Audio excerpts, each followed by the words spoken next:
E aí, pessoal, tudo bem? Estamos aqui na parte 2 a respeito da comunicação serial. Na parte um, eu falei a respeito da parametrização da comunicação serial, utilizando o chip SIO, que é o chip da família Z80, para esse tipo de comunicação. E lá, nós fizemos o teste de transferir um caractere, funcionou legal, só que quando nós fomos transferir mais de um caractere, o que aconteceu foi que ele transmitia um caractere, e depois não transmitia mais nada, enfim, ficava truncado. E ficou a questão, né? O que aconteceu, o que a gente possa ter feito de errado, porque teoricamente seria o correto, né? Então, enviar os caracteres em sequência ali, uma string de caracteres, e, enfim, deveria transmitir, só que isso não aconteceu. Então, aqui nesse vídeo eu vou dar a resposta do que aconteceu, como que é a forma correta de se fazer, visto esse problema, essa questão que acontece, e também nós vamos fazer a recepção de dados através do nosso chip SIO, legal? Então, vamos dar uma olhada nisso.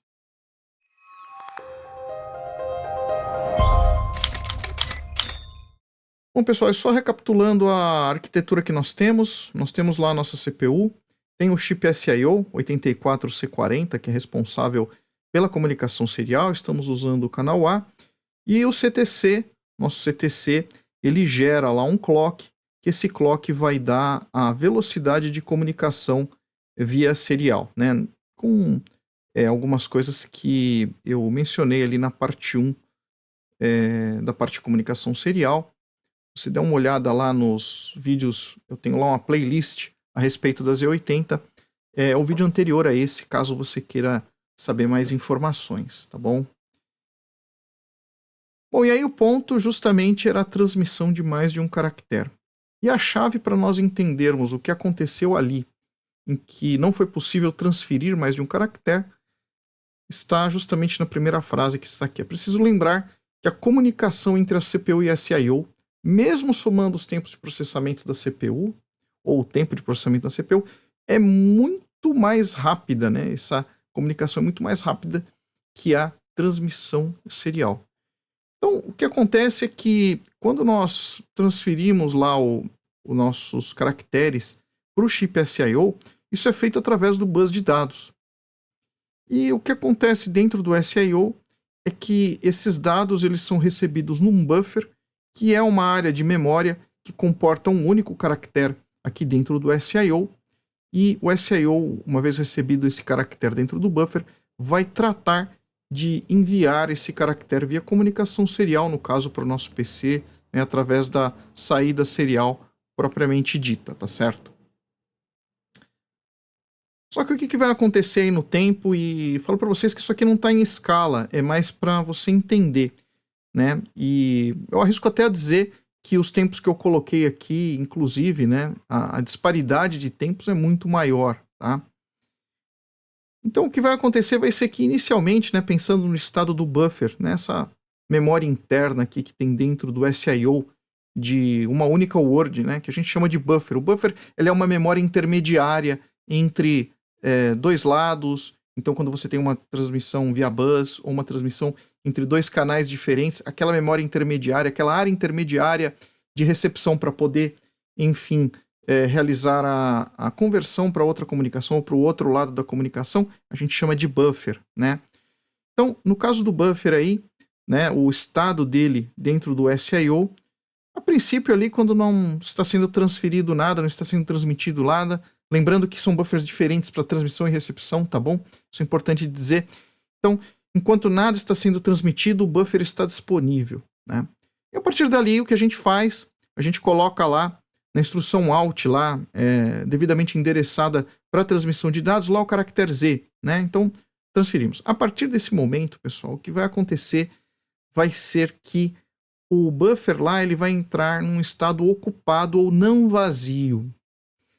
E esse buffer só vai ser esvaziado a hora que o SIO terminar o envio dos dados via serial. Se nós formos pensar ali na comunicação serial, a taxa de transferência é de 9.600 bits por segundo. E se nós formos pensar nessa taxa de transferência, o que significa transferir um bit a cada mais ou menos 104 microsegundos e comparar a velocidade de transmissão dos dados desde a CPU até o SIO, essa transmissão de dados via bus ela é muito mais rápida do que a transferência de dados que é feita via serial. Por consequência, o que vai acontecer é de que, ao transferirmos o caractere Z e tentarmos transferir os próximos, porque o tempo é muito mais curto, né, a comunicação serial ainda vai estar sendo processada. O SIO ainda vai estar transferindo os bits, né, do primeiro caractere. Então, o que vai acontecer vai ser que esses dados vão ser simplesmente ignorados, porque o buffer ainda não está disponível para receber um próximo caractere e fazer a transmissão. Então, o que aconteceu foi isso, de que ao colocarmos lá as instruções out para transferir os caracteres em sequência, o primeiro foi, os próximos, o SIO ainda estava ocupado transferindo via serial, e aqueles outros caracteres transferidos nas próximas instruções out foram simplesmente ignorados, tá certo? Então nós temos que aguardar o fim da transmissão serial quando o buffer vai estar novamente disponível e transferir os próximos caracteres, não é? E como saber se o SIO terminou de transferir os caracteres, ou o caractere, melhor dizendo, né? Porque vai caractere a caractere.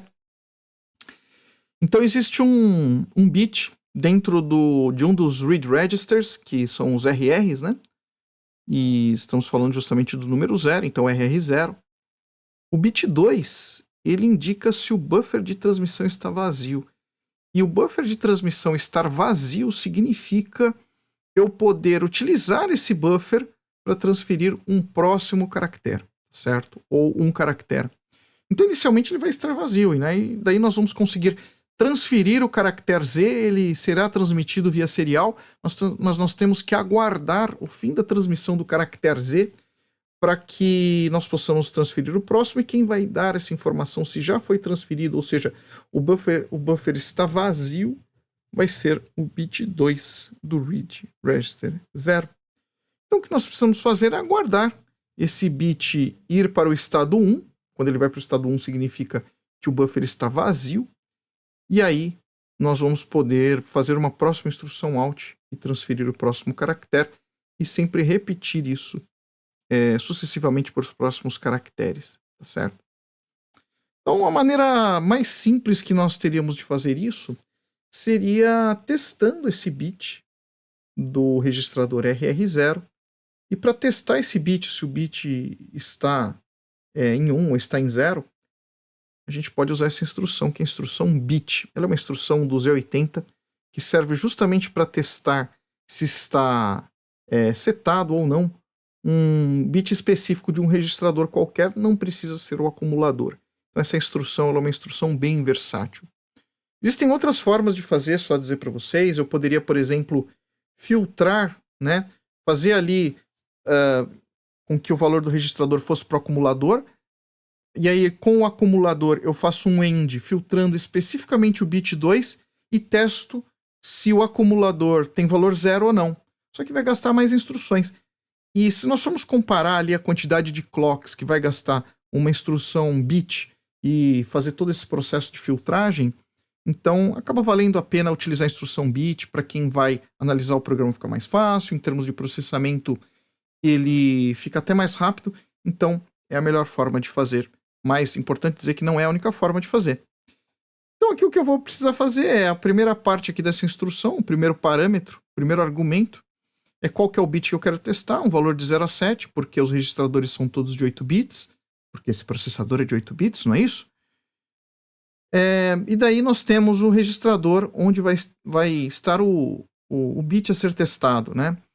Se o bit testado for 0, o bit Z do registrador de flags é setado. Então, eu vou testar se o bit Z do registrador de flags após a execução da instrução bit estiver em 1, significa que o registrador, aquele bit que eu testei, ele está em 0. Ok? Então, para dar um exemplo mais específico a respeito disso, de que maneira eu consigo testar esse bit Z, existem algumas instruções para isso. Dentre as principais são a instrução call e a instrução de jump, seja JP ou seja a instrução JR, né? Lembrando que o JP é um jump absoluto, então nós temos que informar uma posição de memória em 16 bits, e o JR ele é relativo.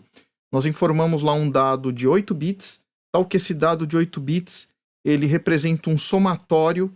Esse somatório pode ser negativo ou positivo, então é como se fosse uma soma ou uma subtração em relação à posição atual onde você está. Só que, obviamente, se você fizer um jump para uma posição de memória que está mais 127 ou menos 128 em relação à posição atual, então eu não vou conseguir usar o JR. Mas o JR tem a vantagem de ocupar menos memória e o seu processamento ser mais rápido. Aqui o exemplo eu coloquei com JP, mas poderia ser com JR também, obviamente, tomando cuidado com relação à posição para onde você vai saltar, tá certo?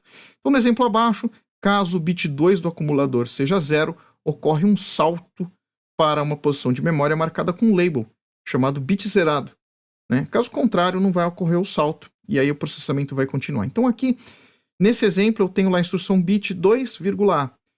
Então, se o bit 2 do acumulador estiver com o valor 0, ou seja, estiver resetado, ao realizar a instrução JPZ, ele vai testar o flag, né, no flag, no registrador de flags, o flag Z especificamente, está em 0, ou seja, está setado, significa que é 0, então ele vai saltar para esse bit zerado.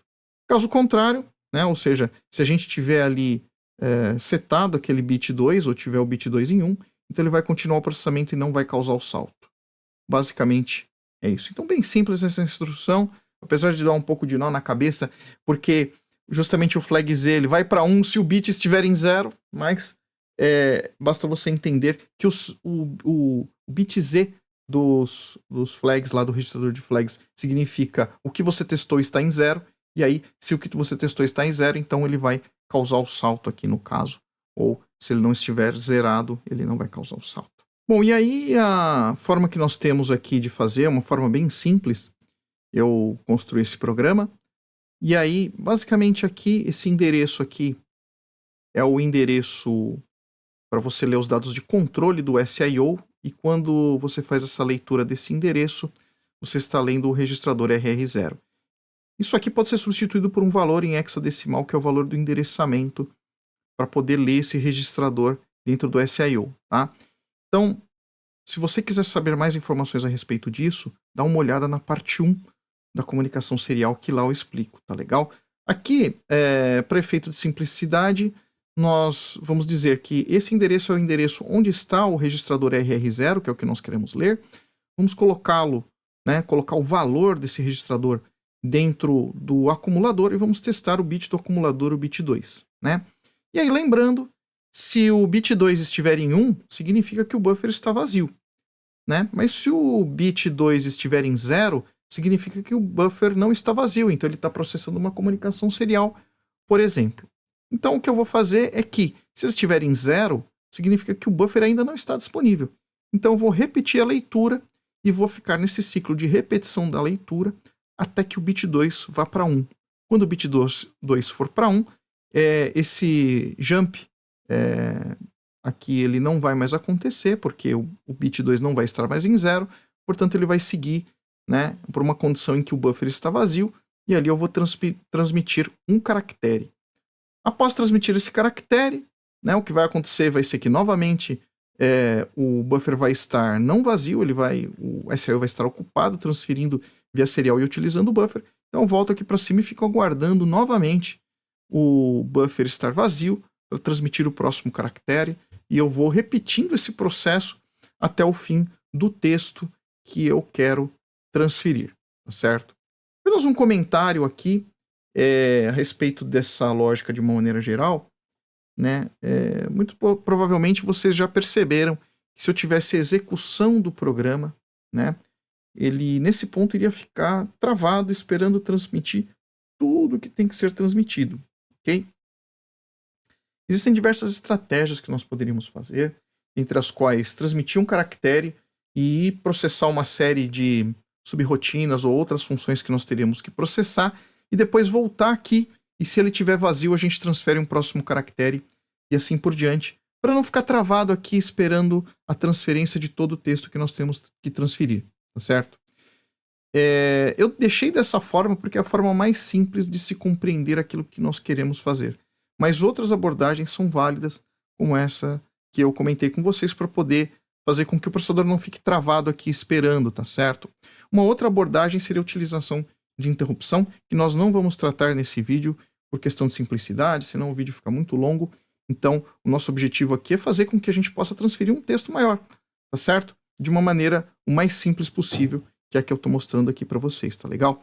E aí o que nós vamos fazer no nosso programa, que eu vou mostrar daqui a pouco para vocês, é que essa transferência de um caractere em um caractere, eu vou me utilizar de uma posição de memória que eu vou chamar de string, em que ali vai começar um texto meu. E o texto vai ser Z80 espaço proto, e aqui no final eu vou colocar um caractere nulo, tá? Vou explicar para vocês o porquê disso, e eu já comentei disso em outros vídeos aqui, mas eu acho que vale a pena a gente reforçar, tá? O que vai acontecer é que, bom, eu vou ter que transferir um caractere por vez aqui. Então, eu vou utilizar o HL, o registrador HL, porque essas posições de memória são de 16 bits, e aqui eu estou falando posição de memória string, na verdade seria um valor numérico, mas que eu vou usar um label para marcar, olha, aqui, nessa posição aqui, eu quero que esteja a minha string, o meu texto, tá certo? Então ali eu vou marcar, ele vai marcar justamente a primeira posição de memória.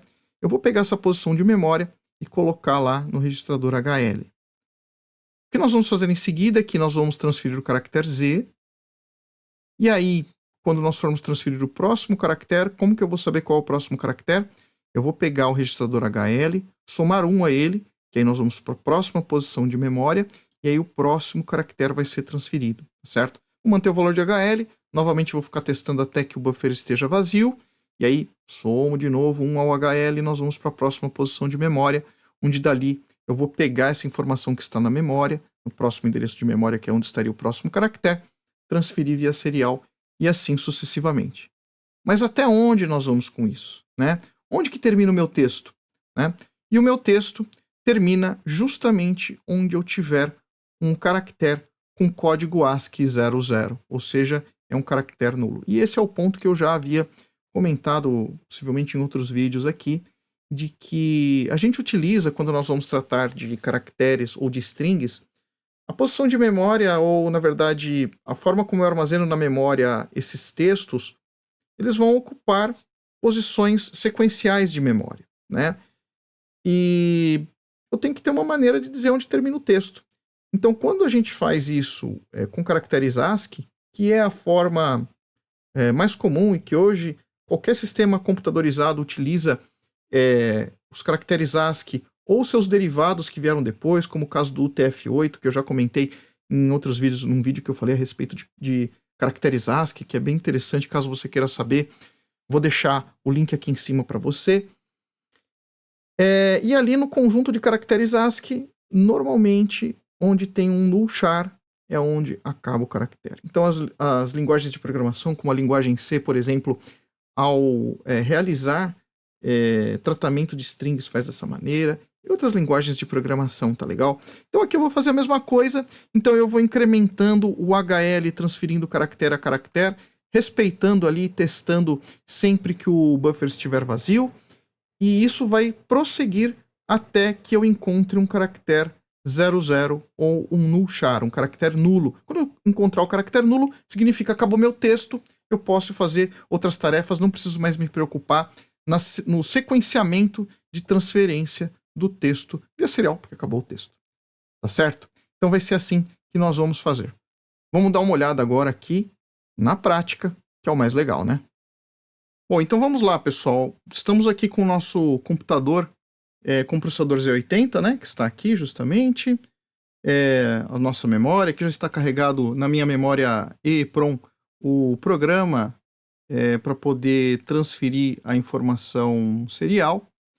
E temos aqui o nosso conversor USB serial, que está ligado no meu PC, onde eu vou utilizar o software Doclite, tá certo? Bom, pessoal, e falando propriamente do código, só para vocês verem aqui o que está carregado ali na memória, tem essa parte inicial de configuração da comunicação serial, que eu falei ali na parte 1. Então, deixei exatamente igual ao que estava. A diferença vai estar justamente aqui nessa parte, tá? Então, a dizer para vocês o que eu fiz aqui. Então, primeiro eu utilizei aqui o registrador B e carreguei nele um valor 255, tá? Que seria o máximo que eu teria em termos de um valor positivo dentro de um registrador de 8 bits, né? Eu fiz isso porque imagina que você tem uma string e você espera ter um null char. E vamos dizer que por qualquer motivo, por um erro de programação, etc., o null char não tenha sido colocado ali nas strings.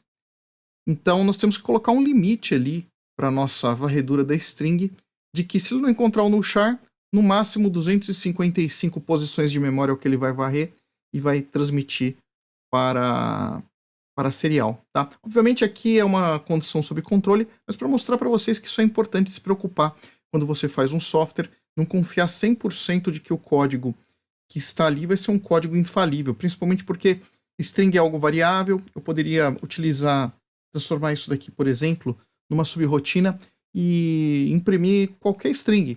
E aí vai que eu esqueci de colocar um null char na string por qualquer motivo, etc. Então isso é uma segurança bacana para a gente não ter uma situação bem ruim acontecendo ali no processamento do nosso programa, tá certo? Bom, e aí como eu falei para vocês, né, dentro do HL eu vou carregar a posição de memória string e ela está aqui embaixo. Então aqui na posição atual de memória eu vou colocar ali, logo depois do meu programa, né, um texto Z80 proto, e aí vou colocar ali uma coisa que eu acabei não mostrando ali para vocês, mas é mais por causa do Doclite. Eu coloquei esses dois caracteres aqui, o caractere 13, né, o 0D em hexadecimal e o 0A em hexadecimal, que são caracteres para fazer com que o Doclite pule uma linha, para não ficar tudo emendado o meu texto ali. Se várias vezes eu repetir a transferência de dados, a gente conseguir enxergar um texto em cada linha. Então, esses dois caracteres são para pular uma linha e depois o meu null char aqui, o 00. Então, colocando DB e colocando assim, entre aspas, uma série de caracteres, ele entende que isso aqui é uma string, tem que armazenar cada um desses caracteres, né, em uma posição de memória, e aí o que eu colocar com vírgula separado no final são dados de 8 bits que ele vai colocar na sequência logo depois da minha string, o que vai acontecer aqui, certo? Muito bem. Então, voltando aqui em cima, a gente tem lá depois, na execução do programa, eu marquei aqui um label com uma posição de memória, lay status, e aí eu faço aquele processo que eu expliquei para vocês, né? De testar continuamente se o bit 2 foi para 1, e assim que o bit 2 for para 1, ele vai para esse ponto do programa que está aqui, buffer vazio daqui por diante, e aí vai ser justamente o que vai acontecer em termos da transmissão de caracteres ali. Então, eu vou pegar ali, lembrando que entre parênteses é uma posição de memória, então a posição de memória indicada por HL, o registrador, e vai ter justamente o endereço de memória string inicialmente, e aí ele transfere isso para o acumulador, verifica se o caractere é nulo utilizando uma instrução CP, né? Lembrando que a instrução CP é uma instrução de comparação, e se o valor que você está comparando aqui com o que está no acumulador, é sempre em relação ao acumulador, forem iguais, então o bit Z dos meus flags ele é setado da mesma maneira que acontece lá na instrução bit, e eu posso utilizar instruções como call ou como o jump para poder causar uma modificação na execução do programa baseado no valor comparado. Então aqui, a dizer, carreguei lá no meu acumulador o que tinha na posição de memória apontada por HL, e eu comparo se ele é 00 para ver se é um null char, e caso ele seja um null char, então o flag Z lá vai ficar setado, e aí causaria um jump para o fim de transmissão, então significa que acabou a minha string, né? Caso contrário, significa que é um caractere que não é null char, e aí o que ele vai fazer é justamente colocar esse caractere que está no acumulador para ser transferido via serial. Vou incrementar o meu HL para ir para a próxima posição de memória, que seria o próximo caractere a ser transferido, e volto aqui em cima, né? Então, decremento o valor do meu B, tá certo? Que é de 255, ele vai decrementar isso até chegar a 0, a gente espera que nunca chegue a 0 porque senão significa que ele não encontrou um caractere nulo, na verdade, né? Mas se acontecer de chegar nessa posição, independente de ter ou não o caractere nulo, ele vai subtraindo de B aqui, que eu coloquei 255.1, a cada caractere que é impresso, e se acontecer de chegar de ele ser igual a 0, aí ele finaliza a transmissão forçosamente, independente de, né, ter encontrado um null char ou não, tá certo? Então aqui ele vai decrementar, e não sendo um null char, não tendo já impresso 254 caracteres, né? Então ele vai para a posição lay status, volta aqui para cima, novamente testa o bit, e aí, como o HL vai ter o valor mais 1, ele vai pegar a próxima posição de memória, vai transferir para o acumulador, vai testar se é um null char, se não for, vai transferir, e novamente repete o processo, passando o HL para a próxima posição de memória, isso vai se repetir e se repetir, até que haja um null char, que aí, no caso, essa comparação aqui, né, ela vai dar igual, e por consequência esse jump vai resultar em que realmente o flag vai ser 0, e ele vai pular para o fim de transmissão, antes de ter chegado nos 255 caracteres lá, e aí vai ter transferência. Vai ser o que vai acontecer aqui conosco, porque esse texto ele não tem 255 caracteres ou mais, então a gente vai ter um null char antes, e aí ele vai encerrar a transmissão antes de que o B vá para 0 propriamente dito.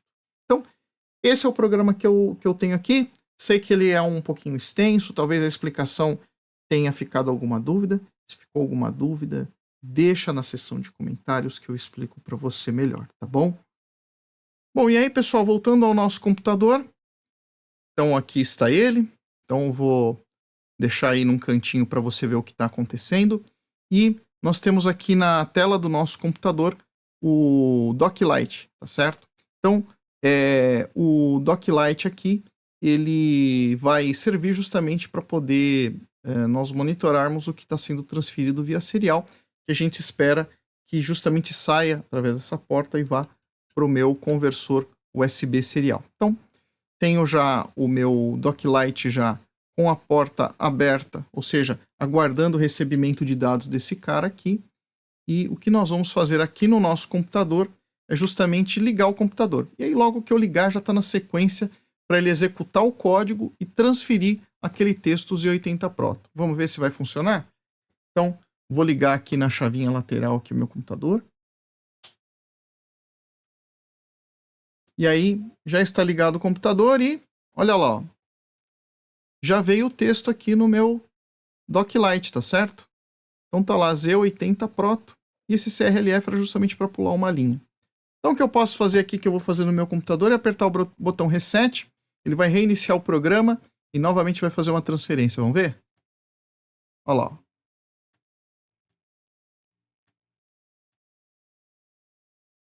Então, está funcionando como deveria funcionar. Bom, pessoal, legal. Agora entendemos então como funciona a transmissão de mais de um caractere. Então, vamos falar de recepção de caracteres. Então, nós vamos fazer aqui um próximo teste. Eu vou explicar para vocês, vou mostrar um programinha de como receber caracteres, né? E aí, no caso da recepção de caracteres, algo semelhante vai acontecer. Nós temos um buffer, assim como nós temos para transmissão, só que esse buffer ele justamente vai servir para acomodar um caractere que foi recebido via serial. Nós vamos testar ali no próprio RR0, no registrador 0, nós temos lá um bit que nos diz se realmente tem um dado, um caractere disponível no buffer. O que nós vamos fazer vai ser, tendo um caractere disponível, nós vamos ler esse caractere e ficar aguardando um próximo caractere chegar. Assim que ele chegar, a gente trata o próximo caractere e assim por diante. Então, é algo semelhante, só que agora, ao invés de testarmos se o buffer está vazio, nós vamos testar se tem alguma coisa no buffer, porém, da mesma maneira, é um bit lá que nós vamos testar o estado dele, e através do estado dele, da mesma maneira, nós vamos saber que existe um caractere e nós vamos ler esse caractere, caso ele exista lá no buffer. Vamos dar uma olhada. Bom, pessoal, e aí ia dizer para vocês aqui, né, justamente esse bit 0 do RR0, do registrador 0, é o bit que indica que tem um caractere disponível. Então, se eles tiverem 1, significa que tem um caractere lá, chegou uma informação que precisa ser tratada. E é isso que vamos utilizar aqui no nosso software, como eu já vou mostrar para vocês aqui. Bom, pessoal, e aí aqui no nosso software, então, que eu tenho, eu mantive aquela parte da transmissão da frase, né, Z80 Proto, tá certo? Tá aqui embaixo. E adicionei aqui ao software essa parte aqui, olha só. Em que, novamente, eu vou ler o dado do registrador RR0, da mesma maneira que está aqui em cima, olha. Tá vendo? Só que agora, ao invés de testar o bit 2, como eu testo aqui em cima, eu vou testar aqui, vou testar o bit 0. E o bit 0, ele indica para mim se existe alguma informação que chegou lá no buffer de recepção de dados. Então, se por um acaso esse bit 0 estiver em 1, o que vai acontecer é que ele vai continuar o processamento aqui, mas se não houver nada, se não tiver nenhum dado que chegou na comunicação serial, eu volto aqui em cima e fico aguardando chegar algum dado via serial, tá certo? E aí, sendo a situação em que esse bit é igual a 1 e ele vai continuar aqui o processamento, então a gente tem que... o próximo passo é eu ler a informação que chegou no buffer através dessa instrução in, tá certo? E aí, olha só o que eu vou fazer. Esse endereço 50 aqui, tá? É justamente uma barra de LEDs que eu tenho aqui no meu computador e que eu vou mostrar para vocês quando a gente for fazer o teste aqui. Então, o que vai acontecer vai ser que, através do Doclite, eu vou transferir ora um caractere, ora outro. Eu coloquei aqui 2 caracteres, o caractere 0 e o caractere A. E aí, o que vai acontecer vai ser que o que nós vamos enxergar aqui na barra de LEDs é justamente... vão acender ou apagar os LEDs de acordo com o estado 1 ou 0 do código ASCII do caractere que eu estiver enviando. Então, eu vou enviar um caractere, né? E aí, esse caractere, eu vou transferir o código dele imediatamente lá para a barra de LEDs. E aí, através da barra de LEDs, nós vamos decodificar e ver qual que é o código do caractere. E nós vamos ver que foi recebido o caractere que nós falamos. Então, vamos dar uma olhada aqui no nosso... Doclite aqui, tá certo? Então, instalar o nosso Doclite. Bom, agora vendo aqui o nosso computador, tá certo? Nós temos o seguinte, né? Então, a barra de LEDs que eu falei é justamente essa daqui. E aí a gente tem aqui 8 LEDs, esses 8 LEDs representando os 8 bits. E aí nós vamos decodificar aqui. Lembrando a você que se você tem dificuldade de fazer essa decodificação, tem alguns vídeos a respeito de conversão hexadecimal para binário e vice-versa na minha playlist lá, tá certo? Eu vou ver se eu deixo um link aqui em cima para você, caso você tenha essa dificuldade e queira saber um pouco melhor, tá bom? Então o que nós vamos fazer vai ser justamente que através do Doclite, né? Então vamos colocar o Doclite já aqui, né? Para vocês verem. E aí eu vou transferir ora o caractere 0, ora eu vou transferir o caractere A. E nós vamos ver o que vai aparecer aqui no nosso computador, certo? Então deixa eu ligar o computador. Já está ligado lá. E agora o que eu vou fazer é transferir um caractere. Repara que eu já recebi o Z80 Proto dizendo que o computador rodou e chegou naquela parte do código em que agora ele está aguardando receber um caractere. E aí nós vamos transferir o caractere 0, olha só. E aí vocês vão ver que acendeu aqui no computador, né? É justamente o seguinte, né?